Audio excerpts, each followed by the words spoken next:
They're really big receivers, you know. Those guys are big receivers, and they have a lot of speed on that side, especially what you see from Debo. He's a very big and physical receiver, and he also brings speed to the game.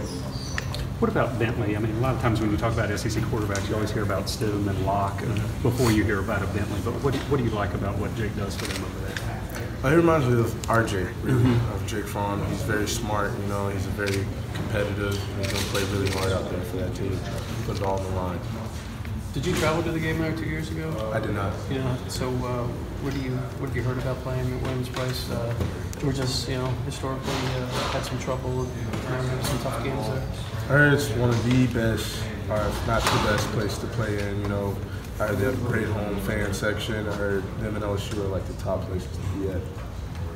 What do you remember about Jay Hayes, hearing about this guy from Notre Dame that was coming here? You transferred to. What do you remember about Jay showing up? I just remember his leadership. You know, he came in, he was ready to work. You know, he definitely came in, and he wasn't like a younger guy. He didn't fall behind in line. He stood in the front of the line, and he took charge. What do you remember about, was there any kind of, considering how emotional that game was last year in South Bend, the fact he was on the other side, he said after the game the other day, DeAndre had a couple people like ribbed him for fun. I mean, has he caught a little bit of grief from that outcome last year? Yeah, he's got a little bit of grief. You know, we talked about the game and how everything went, and he just said, like, talked about a couple plays here and there. They thought they had us, but, you know, he's a good guy. What are the keys when you go into a tough environment as the road team? I just play to your standard, you know, keep your mindset, keep yourself in the game. There's going to be ups and downs. It's all about how you respond to adversity and don't make any dumb penalties. Did you have an idea, you know, first or second week of preseason practice that Tyson Campbell might be a guy that could get put in the starting lineup from day one here? And you know, how do you think He did a good job. You know, I had no idea. You know, it's all competition. We're still competing right now as you speak.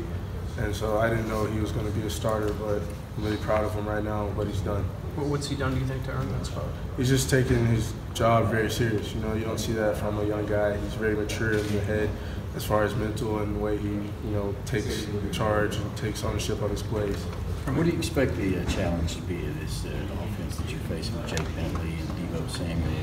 Imagine it'll be a whole lot different than how it's going to be. You know, they're an SEC team. You know, they kind of remind me of our team, what we have going on with the receivers and the running backs and the smart quarterback they have.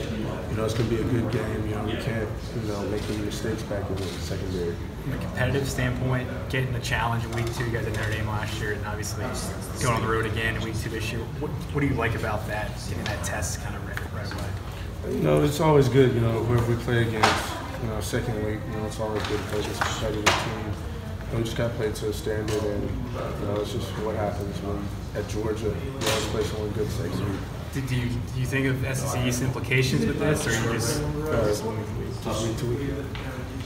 So you don't talk about the fact that whoever loses this game needs the other team to lose twice. I mean, if y'all were to lose, South Carolina would need to lose twice for y'all to. I think we leave that up to you guys. Okay. For you personally, kind of looking back a year ago, you know, now with a full year's worth of SEC experience, how much different do you feel, and how much more of a leadership role do you think you've been able to take? I'm more relaxed. You know, you know what to expect. You're not going to anything new.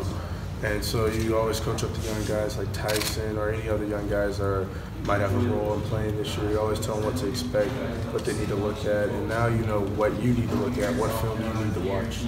And was there maybe a point last season where you realized like this was the right decision to transfer here? And maybe throughout the year when you redshirted, was there ever a time you questioned it? When I made this decision, I just told myself I'm not going to question my decision. I'm just going to live with it. So from day one, when I made my decision, I never questioned it at all. You played some great wideouts last year, obviously, going through the league, and everybody you guys played. Where does Debo Samuel rank in that? What have you seen from him on film? He's definitely probably one of the top wideouts in the SEC right now, and probably one of the top ones to probably lead the SEC. Very big, physical guy. your team and your coach at high praise for South Carolina after that game last year? What did you recall from playing against them? They're a very big physical team, just kind of like us. I know they probably have the same mindset like us. Definitely with their coach, they have Muschamp, him and Kirby.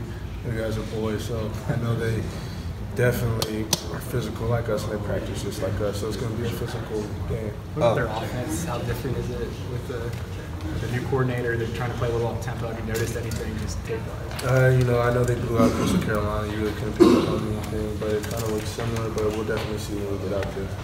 You're JR, another question on Deebo Samuel, but Kirby called him the most underrated player in college football. I mean, just like, how is it a challenge about how he's so dynamic with the speed, catching a job, and then moving on to kickoff and punt return? I mean, how much have you seen from him? Like, how much have you heard of him? I've seen a lot. You know, Deebo's been all around the SEC. You know, he's one of the marquee players that they like to highlight out there. He's a very big physical guy. He's very fast. We just got to get him, and he's definitely going to get the ball in this game. Got to just ride to the ball and tap him. Did you know B-Mac? Obviously, you were here. I did not know him. Yeah. You know, with a game like Austin Peay, sometimes you guys pitch a shutout. I don't know how much you guys really found out about your secondary, but going into South Carolina facing a guy like Jake Whitley, what do you guys think you can work on to improve to kind of slow him down a little bit? Just communication. You know, as long as we're together on the same page, I think we'll have a great game. Yikes. South Carolina.